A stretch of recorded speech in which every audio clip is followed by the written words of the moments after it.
சட்டமன்ற தேர்தலில் இந்த ஆட்சியை 5, 7, 8 இது என்னடா அது 2, 5, 7, 8ன்னு சொல்றாரு பார்க்காதீங்க.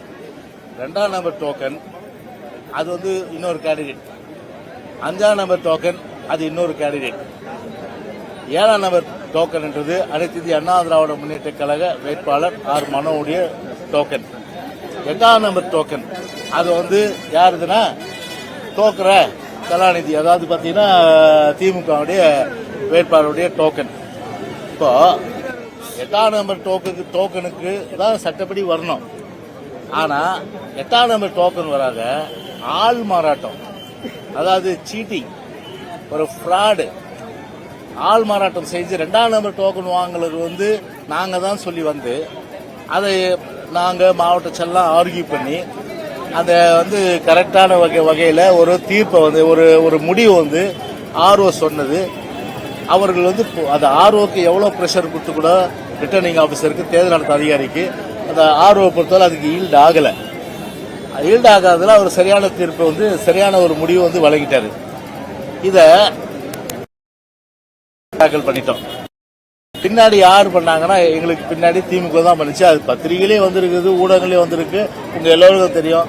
பாவா இன்னைக்கு ஜனநாயகத்து 4ஆம் தூணாக இருக்கிற பத்திரிகைக்காரங்க எல்லாம் நாங்களாம் உட்பட ஒரு ஒரு ஒரு தேர்தலை வந்து ஒரு முறைப்படி நடத்த வேண்டிய ஒரு நாமினேஷன் கூட ஒரு முறை தவறி நடத்திய ஒரு ஒழுங்கினம் தான் அன்னைக்கு வந்து பார்க்க முடிஞ்சது. ஒரு அரேஞ்ச்மெண்ட் கிடையாது. அந்த ஆட்சியிலேயே ஒழுங்கினம் தான், ஒரு ஒழுங்கினமான ஆட்சி இது. அப்படி ஒழுங்கினமான ஆட்சின்னும் போது ஒரு தேர்தல் ஆணையம் கூட ஒரு சுதந்திரமாக வந்து அவங்களுக்கு வேண்டிய அந்த பாதுகாப்பு கொடுத்து இதே மாதிரி பிரச்சனை இல்லாமல் வர வேண்டிய ஒரு உறுதிப்படுத்துறது யாருடைய பொறுப்பு? ஒரு மாநில அரசாங்கத்துடைய பொறுப்பு. ஏன்னா மாநில அரசு தான் ஒத்துழைப்பு கொடுக்கணும். அந்த ஒத்துழைப்பே கிடையாது. அந்த அடிப்படையில் வந்து உங்களுக்கும் கஷ்டம், வேட்புமனு தாக்கல் எங்களுக்கும் கஷ்டம்.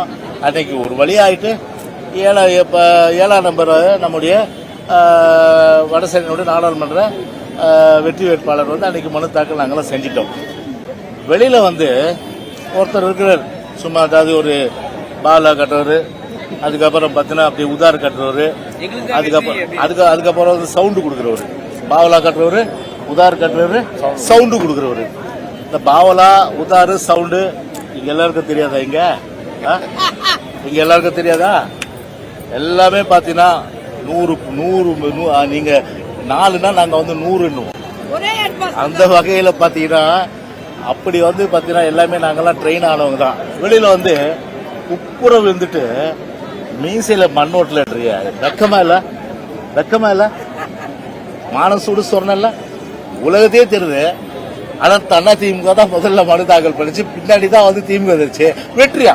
முதல் வெற்றியா? என்ன வெற்றி? சுயேட்சைக்கு கூட இருந்த மனு தாக்கலுக்கு அது வெற்றியாது. அதனால கூட குப்புற விழுந்தாலும் சரி, மீசையில மண்ணில் விட்டுன்னு அப்படி இப்படி இந்த குழந்தைங்க விழுந்தா என்ன ஆகும் தெரியுமா?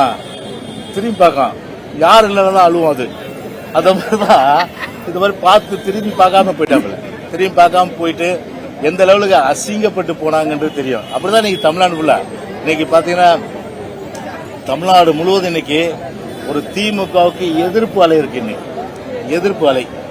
அந்த அடிப்படையில் தான் இன்னைக்கு வந்து அது நாமினேஷன் பொறுத்தவரையில வந்து அன்னைக்கு ஒரு சரியான வகையில் எங்களுடைய வாதத்தை நாங்கள் எடுத்து வைத்து அந்த அடிப்படையில் எங்களுடைய உரிமை நிலைநாட்டோம். எங்கள் உரிமை எந்த காலத்திலும் விட்டுக் கொடுக்கிற இயக்கம் அது அனைத்து இந்திய அண்ணா திராவிட முன்னேற்ற கழக இயக்கம் கிடையாது.